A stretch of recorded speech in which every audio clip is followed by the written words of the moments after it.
So thanks for coming today. First, I want to thank the organization for picking the thematic of this year. It's an awesome thematic because as user researcher, I think we all know that communication with team is like maybe 50% of our work, and it's maybe the thing at which we improve the most as professionals. So I was very happy this year to pick this topic and to have the opportunity to invite some of the most influential user researchers in the industry to talk about this. So just who are they? So I think you may know them very well. We have Mirwais Sanguin, which is the principal user researcher at Sony London. He has 10 years of experience. He's in UX in general. And when I was looking for panelists for this panel, he was recommended to me as one of the user researchers which has put a lot of thoughts into how to communicate, and I think he has a very unique approach and a very structured approach to communication. Next, we have Sebastian Long, which is maybe one of the most known face of the game user research community. He's the guy behind the GamesUR Twitter account. He's one of the guys behind the organization of our sister conference at London. And he is also the backbone of the user research team from player research. So he will bring a unique perspective as a contractor. He is the only representative of the panel to be a contractor. Next, we have Sebastian Odasso, which is my boss. But he has 8 years of experience at Ubisoft. He's actually the director of the Editorial User Research Lab. So these days, he's not communicating a lot with the dev team, but he has done it a lot. And he has witnessed the evolution of communication process at Ubisoft. And now he talks a lot with the high stakeholders, so I think he will talk a bit about that. And to finish, we have Veronica Zamito, which is from EA. So thanks for inviting us here today, Veronica. She's the head of user research at EA. She has experience working with a lot of different dev teams. She has worked on Garden Warfare with PopCam Games. She has worked with Visceral Games on Battlefield. And she also worked with Internal Studio on the FIFA and Madden series. So a lot of different experience, a lot of things to talk about. So we have a lot of things. We could talk about a lot of things with communication. It's a very broad subject, so we have to make a choice. This is what we came with. So we will start with a general view of our communication process in your different companies. We will follow up with user research ROI, how to sell ourselves, how to convince. Then we will follow up with issues, which is at the core of our job. How do we report them effectively? And we will finish with the suggestion topic, like is there value? Where is the value of our reports? Do we need to make suggestions? How do we make that? How do we manage to handle the emotional side of communication when we do that? So first question about communication process. So this is our usual research process. I think we follow it all more or less the same process, general process. And I'm actually interested about when in this process do you communicate? How do you do it? Is there some part of the process where it's better to talk directly to the dev team? Where are the part of the process where bad things can happen? So let's start with Mirwais, please. Okay, thank you very much for the kind introduction. So probably our kind of model deviates a little bit from that. So I'm going to talk a little bit about how it works and the challenges we face. So a bit of context, I'm from the PlayStation London team, so a team of 8 user researchers.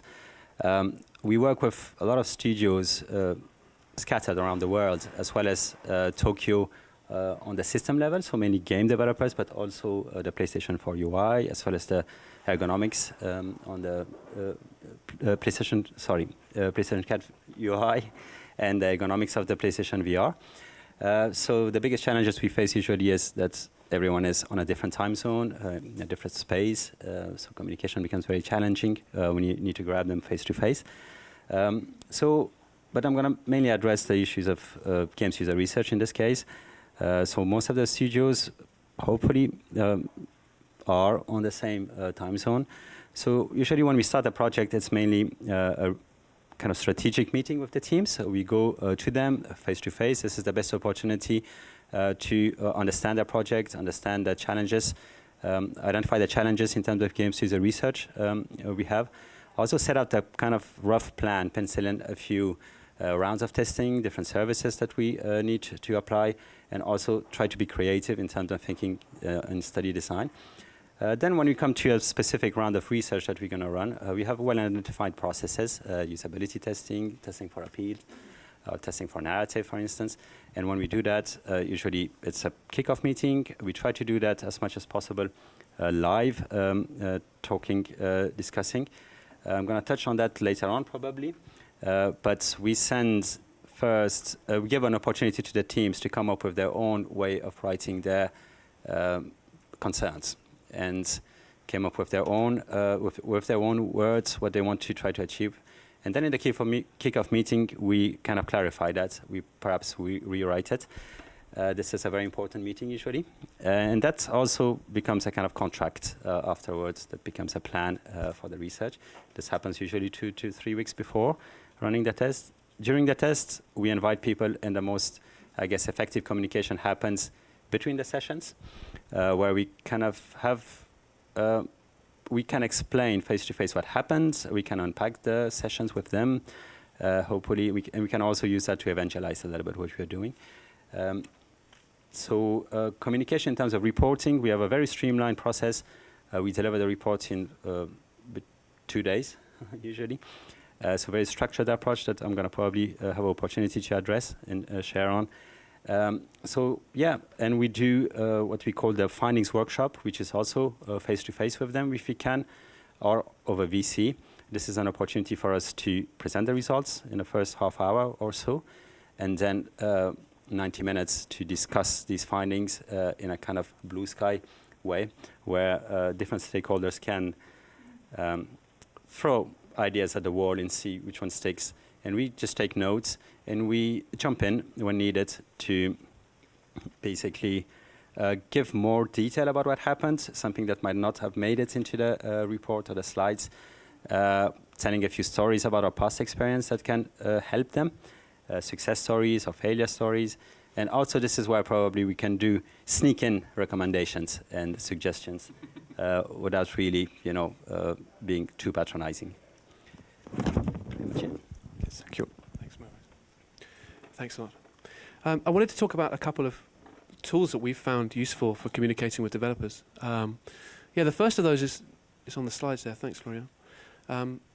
This looks like a really simple model, and I'm sure everyone in the room has seen these words before. But this model we use to communicate with developers a lot. We use it right up front. It's one of the first things we talk to developers about. We either show them this or talk about our process. But this has been a really useful tool, as simple as it looks, to step developers through how we think and how we approach the research we do. We call it the 4-stage model. It's not a very imaginative name. But we say, and this is really useful for helping developers work out how we make the choice about what research we want to run, and also help them understand why we approach the research in the way we do. So the developers want the thing that's at the top, typically. If it's a free-to-play game, especially, they want to make money, right? That's their objective. But if it's not a free-to-play game, it'll be the next one down. Their objective as a developer is to make a fantastic experience. But we try to focus developers' attention on the lower layers and help them understand our thought processes. So in fact, you have to really start at the bottom. If you want to get to the top, to monetization, or to play a great player experience, you have to start right at the bottom with understanding, making sure that the players understand your game, understand how to play, understand the rules and so forth, effective feedback, effective tutorials.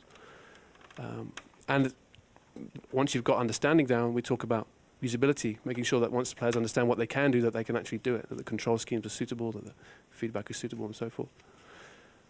Now, I'm not telling you anything you don't know, but we found this model, just presenting this model, really puts everybody on the same page. It's been really useful for bringing developers together with us and helping, as I say, with our thought process.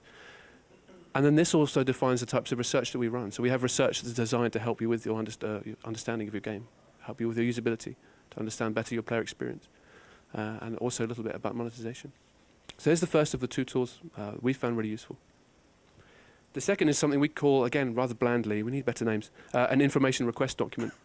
And I think Mervice touched on it a little bit. We try and formalize upfront what the developer wants to know, simply by asking them. We send them a document and ask them to write down their thoughts. What do they want to know? What should this research tell you in their own words?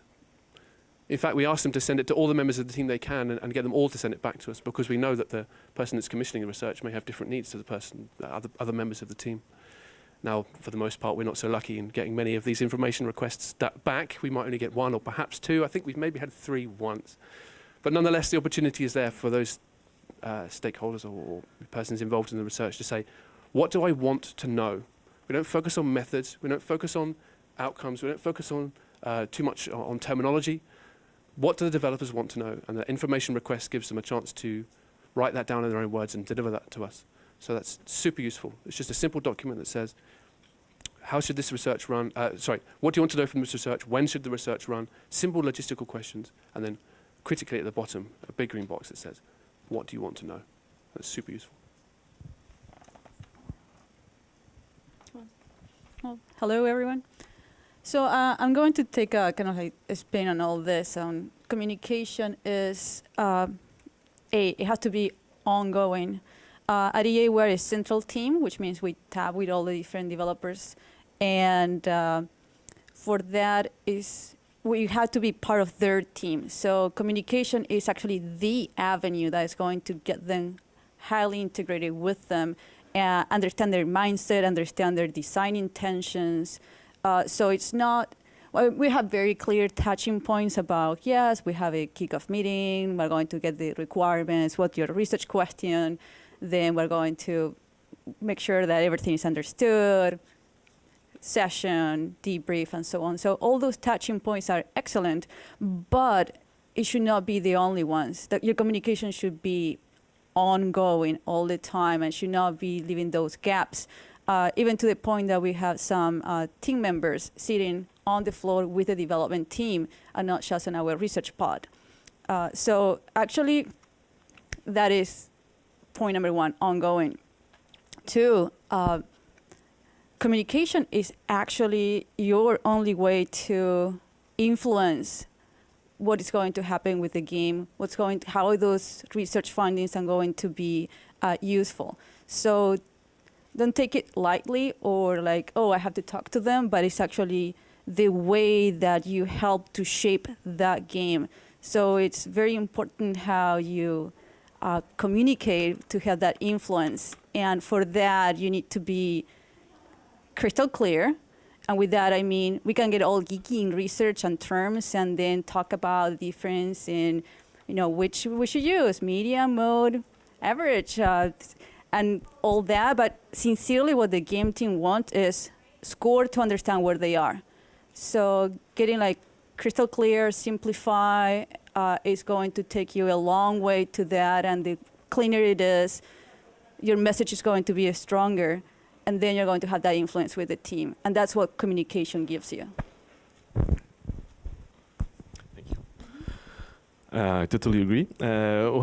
What I would add is that, communication is not always easy. And in the process, at Ubisoft, we work with a lot of teams all over the world. And we don't always have the opportunity to meet them in person, to have a direct contact with them. So we have to make sure that we have other ways to communicate by mail, calls, and so on. The time zone also is also a difficulty. But the main thing to remember is that these teams, these development teams, are very busy with what they are doing. They are doing a game, and so they have a lot of work. And of course, they know that user research will help them, but we, as user researcher, we have to go and get them. And communication is, as everyone knows, in everyday life, but in this particular case too, it's one of the things, the most important. We have to make clear, we have to know perfectly well what they need. We must help them and not make them lose time.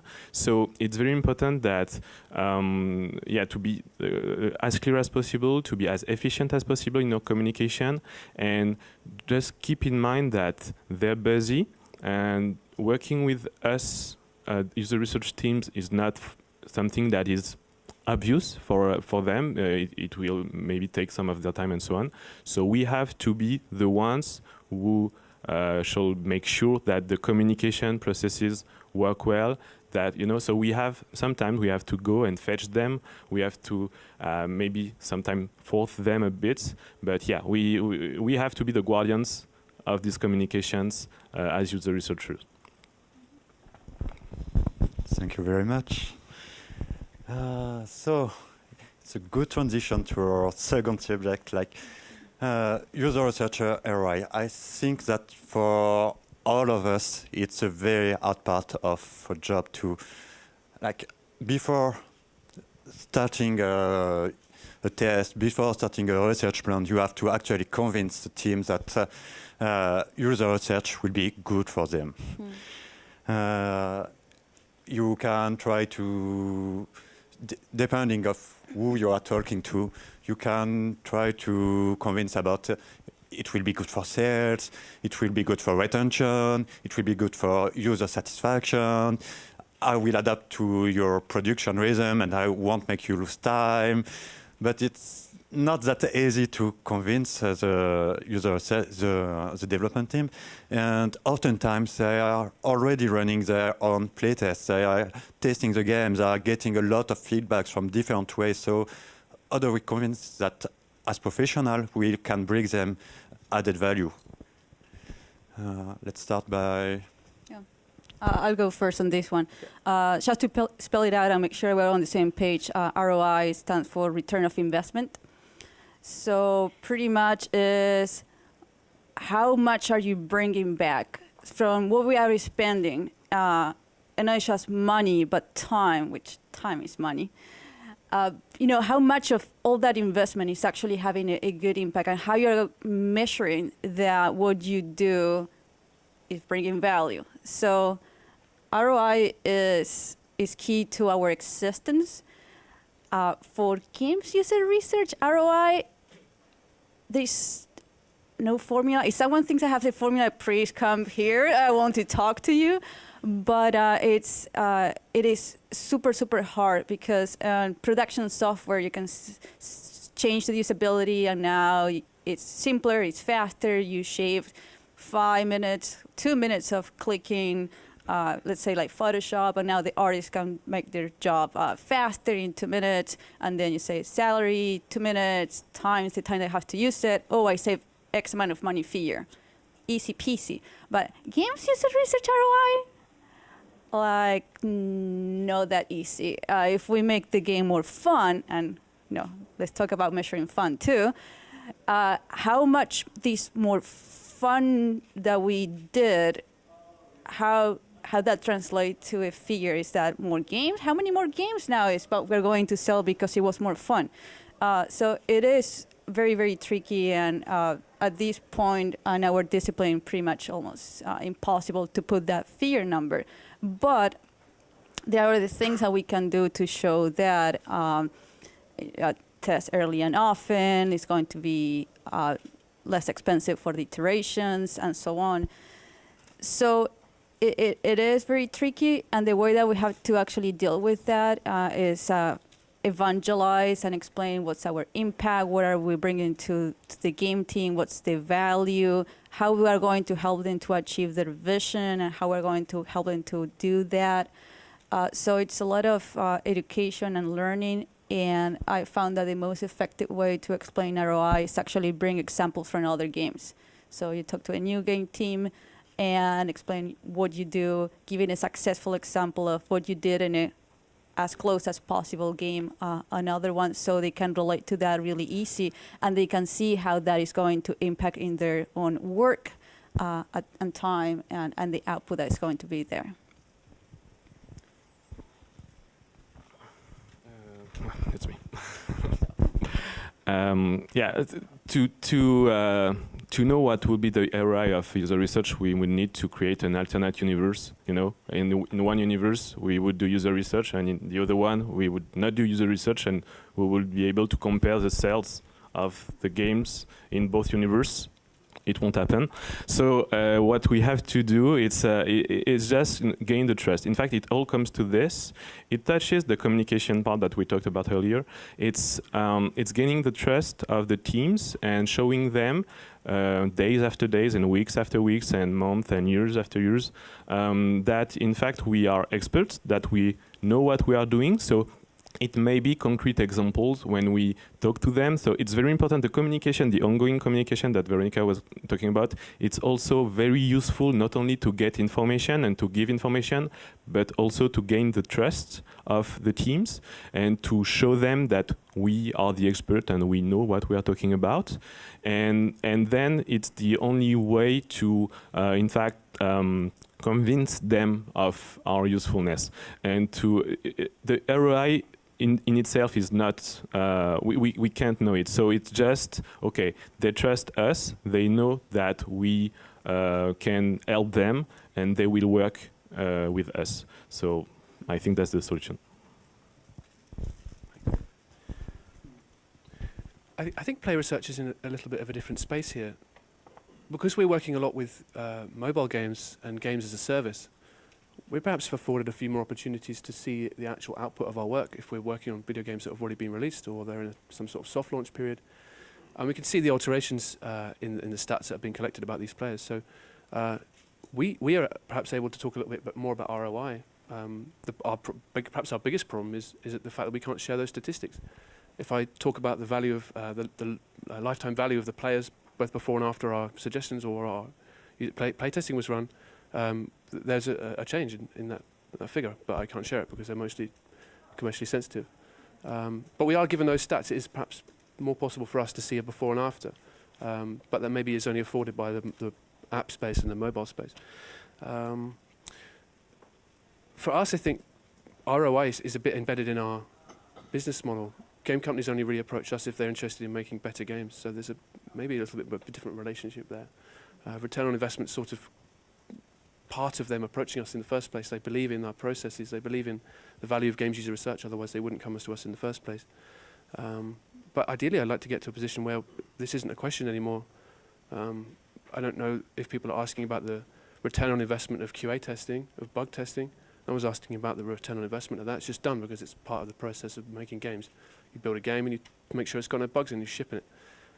I'd be interested in thinking more about how we can move towards that space where games user research is just done because it is done, not done because it has maybe has a lifetime value increase of, I don't know, whatever percentage. Yeah, and I think Veronica already touched about just return on investment is very different for the different teams. And I think that's really important as well. Just to work out that some people aren't necessarily driven by financial success. So it's important with communicating with the teams to work out actually what return on investment means to those teams as well. Very quickly, I think, telling me to jump to the next question, but very quickly, a few pointers perhaps when you have to go and evangelize, So a few metaphors that I use that can be useful to you. So it's an ugly baby metaphor, Basically, no one wants to hear that their baby's ugly. So this is our role to tell people that their baby is sometimes not as pretty as they think it is, or as functional. So this is a metaphor that seems to be working quite well. And sometimes the game developers, they need to hear it, and they don't want to face that reality. And having kind of a neutral person coming in and telling them that, this is where kind of our added value is. And also, I see us as user researchers as translators of what happens in the mind of the users to what's replicated in the game. So there's the game, which is a conceptual model. There's the player with a mental model, and there's a mismatch that we identify. But more importantly, we break that down. We identify the causes. We identify the impact. Break it down. We see, is it visual? Is it in the mind? Is it in the hands of the players? I think the added value is there. And when you break that down, when you keep doing it and you show that value, you demonstrate that, us as user researcher, trained, informed, we do perhaps a better job than a QA person or someone internally who would perhaps not face the truth the same way. Thank you. So we don't have a definitive answer. Maybe we have answered a little bit on the side on this question, but I think that you are all on the same side of how to sell user research. Is not about our numbers. It's about making better games together with the team. Next, something a little bit more concrete, like writing issues, reporting issues. Like it's at the very core of our job. It's what we do like mostly every day, and it can be very structured. So I'd like to know how you are doing it, what is definitively set in stone, and on what you have more leeway. And keep in mind also that this last year we have more and more data that we collect, and how do you use it to find issues? And do we use all this data? Do we report all of it? Or do you make a filter about what you report, what you don't report, to convince about or to explain one issue? Let's start. Yeah, I think I would start on that one because I have this reputation of being very robotic about communication. So it's kind of a running joke where I am. So I think reports are a necessary evil, and we need to make it as streamlined as possible because this is a medium of communication on which we don't have that much control when it's delivered. So helping digesting the content as much as possible for the team is where we can add value. So the approach we kind of took on both for taking notes during the breaking down the experience, but also reporting it at PlayStation Europe is this kind of journalistic model of the 5 Ws in 1H. So it's all about identifying for a usability problem, specific one, the what, the who, the how, the when, and the why. So this is, I think, the key components. It's a very simple model, but having that in mind kind of allow to both capture the data in a way and communicate in a specific way. So when we report, basically, this is kind of a sample of the way we would report a usability problem. There's always an actor to it, and we would write players. I know there's a controversy if we should blame something on the player or should we blame it on the game. But the way we write is, we would say players experience an issue with a game feature. So this is the who and the what that is the core of the problem. And then more importantly, we break down all the other elements so that it becomes just a unique point that they can take in.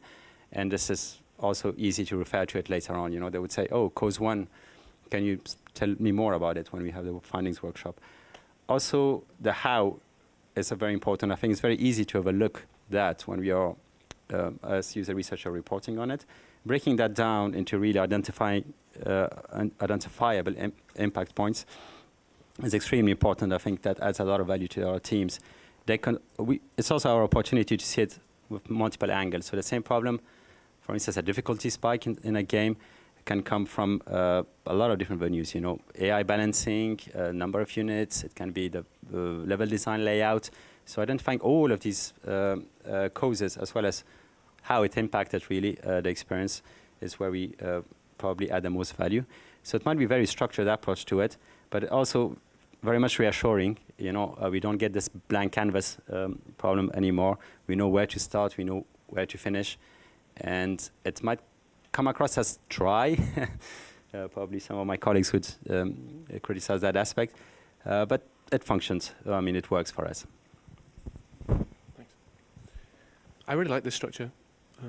the five Ws and H. It's really nice. I like that developers can follow the thought process through of how you came to your conclusions, rather than just saying, "Hey, X, fix this." Allows the developers to interject with if they have a different perspective on any of your thought process. They can interject and say, "Actually, I disagree at this point, but I can take everything above, but I'll ignore everything below." I really like that. I think it's really strong. You talked briefly about maybe structuring the whole report as well. I'm going to ask you, how do you choose sections as your reports divided into different sections somehow? How do you choose them, and does it change between reports?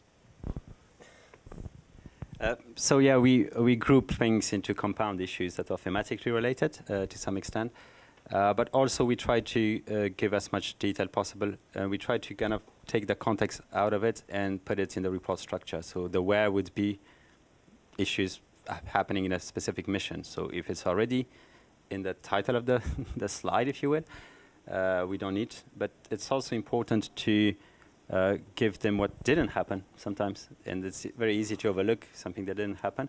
So the overall structure is obviously to get to the top issues that can be compound issues grouped thematically, but there's limitation to that. You lose the detail, and that you can add it in a kind of level by level, track by track, mission by mission finding later on. I think that the main point of interest is that at the end of the day, when we do user research or playtest, we gather data from, if possible, different sources. And what we have to do is to cross this data, to analyze it, and to communicate it in a way that will be simple and relevant for the teams and for the people with working. I think that the issues should reflect that. When we work a report, it should really be, okay, how can I analyze the data in the most relevant way, and the most useful way? So yeah, the structure that Maurice talked about is a good one, I think. But yeah, I think that the thing is go from the data and just keep in mind that when we show something to someone, we should write our issues in a way that they should not be interpreted in the wrong way. I'm not sure I'm clear, but so to keep it simple and keep it relevant, and if possible, okay, you're writing your report and so on, but a very good thing will be to go see the teams and be able to explain to them what you wanted to pass, what we wanted to say in your report. So always also communications. I'm going to be very brief so we can go to the next question, but agree. So the one thing I would add on top of all that is a severity rating. So we have critical, high, moderate, low, no issue, well done. And that is very important because it's going to help to parse through all that. If you have 15, 20 issues, you're just not throwing all that, even if you parse them by missions, to the game team. So you're going to surface what is really a red flag. Okay, this needs to be fixed, otherwise it's not fun. So bring it up critical. Nice to have an extension, low level issue. So that's a way to parse through all this. So yeah, severity ratings for the win. That's true.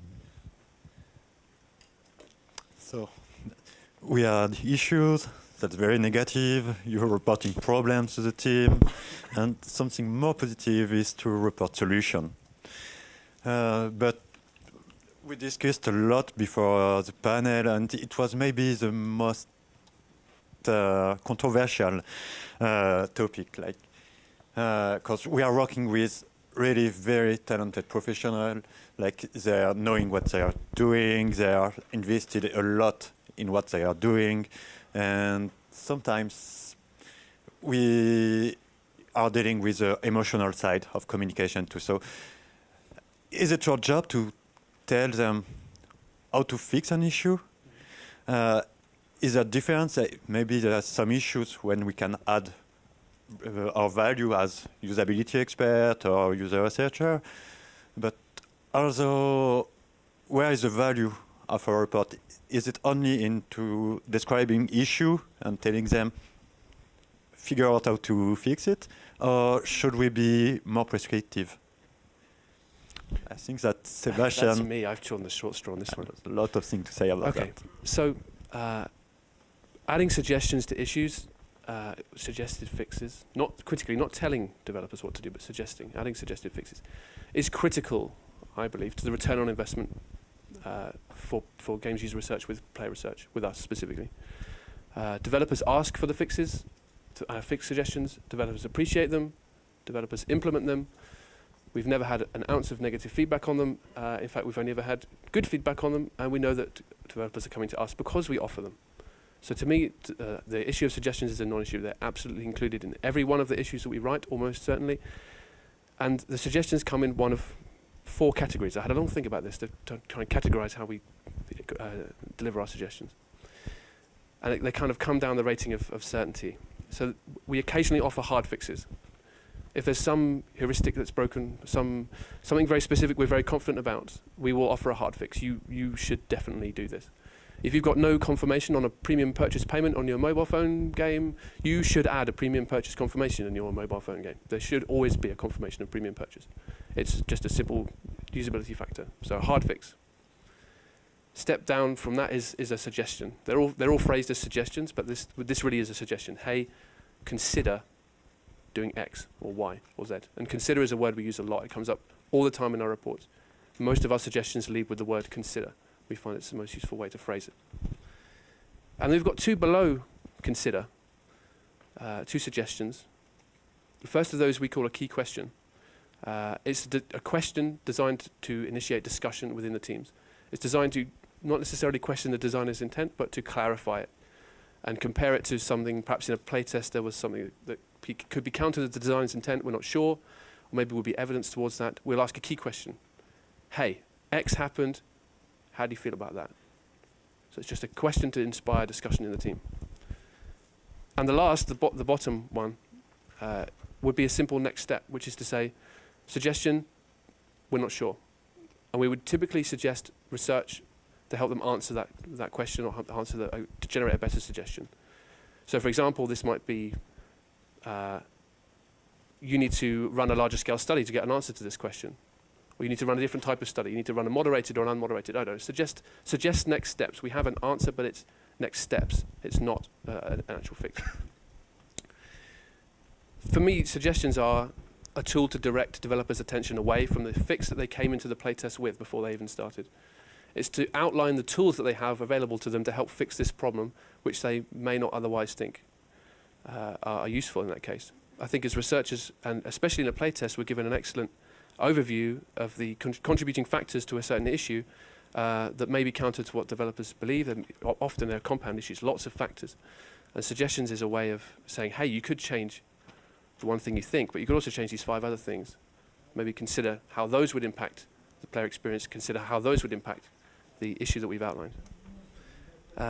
We use absolutes very sparingly in these cases. Like I say, just in those hard fixes, they're saying you should do this. Absolutes are used very sparingly. Mostly we're using words like consider. And I think honesty is important. That last point about suggesting, hey, we don't know, but here's a suggestion how you can find out about that answer. I think honesty is super important. It's something we instill in all our suggestions. They should be honest suggestions. And if we don't know, say you don't know. I think that's super important. So very quickly, go. Sebastian and Veronica. My take on suggestion is that it really depends on the team that we're working with. We are working with like a dozen different teams at Ubisoft, and in fact, all these teams, we should keep in mind that they should be the owner of their design choices always. We can never force anything, and I think we all agree here, you can never force anything to a development team. They should be the owner. After that, it depends on what they need and what they ask of you. Some of the teams, they want suggestion. They want us to help with our expertise in usability, in user research, even in game design. They want us to help them, and sometimes they just make all the fixes, all the suggestions that we tell them. In other cases, they just want us to report the issues, to report what happened during the playtest. And then they will take the decisions, and we are out of it. And it's their choice. So we have been highly agreeing on the questions because great minds. But this one is a very funny question because this is the question where there are like two camps. So I really want to leave enough time for Mir. But I'm on Sebastian camp. I do think that it is very important and core to what we do to include suggestion. It has to be there. It is what we do and why we actually do it. Like the whole essence, the suggestion is part of the analysis. If you cannot say finding and then you lead it to chew to this game team, like you're not finishing your work. So suggestions are part of that analysis and how it plays into the report and analysis and the value that we bring. So suggestions are very important, but yeah, don't force them. So if you're not sure, just don't put it. And then pretty much the rule of thumb, if it's heuristics, like for sure, then data supporting that, and if not, doing it. But yeah, I think about that as part of the value that we bring, part of your analysis, and closing that gap on that. So go suggestions, and now to Mir to say why not. Yeah, so I'm in the other camp. It's very tricky to make really great suggestion when you have 2 days to deliver a report and think that through and understand, work out all of the issues. If you're reporting 50 issues, for instance, and trying to make suggestions, it's very easy to fall into that trap of doing silly suggestions like, okay, the game was too hard, make it easy. That adds no value. Also, you either work with very highly skilled team with very high budgets, and they know what they're doing, and they have the time and the budget to come up with very creative solutions. So it happened to me, where I've been very much humbled by the creative solution they came up with, and my suggestion looked like nothing very interesting. But the smaller team, sometimes there's something called overtrust. They trust us so much that they would just follow blindly what we're doing. And we kind of put a little bit of these kind of blinds, or we kind of hinder the creativity for the smaller teams.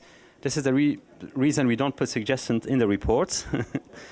We sneak them in the findings workshop. I think it's very important for us to be enablers towards coming to this great, creative, and fun solution to a problem, rather than shoving them down their throat, for lack of a better word. So yeah, it's mainly helping them arrive, use a little bit of the Socratic method to help them arrive to the right solution, break down the issue for them, better understand the causes, and very often the causes of a problem has some hints of the solution, and then you just have to find a creative way of implementing it. So I think we don't have time for questions. So please, if you have some question, come to this guy. They are very friendly and they will answer. I want to thank them a lot for their participation, but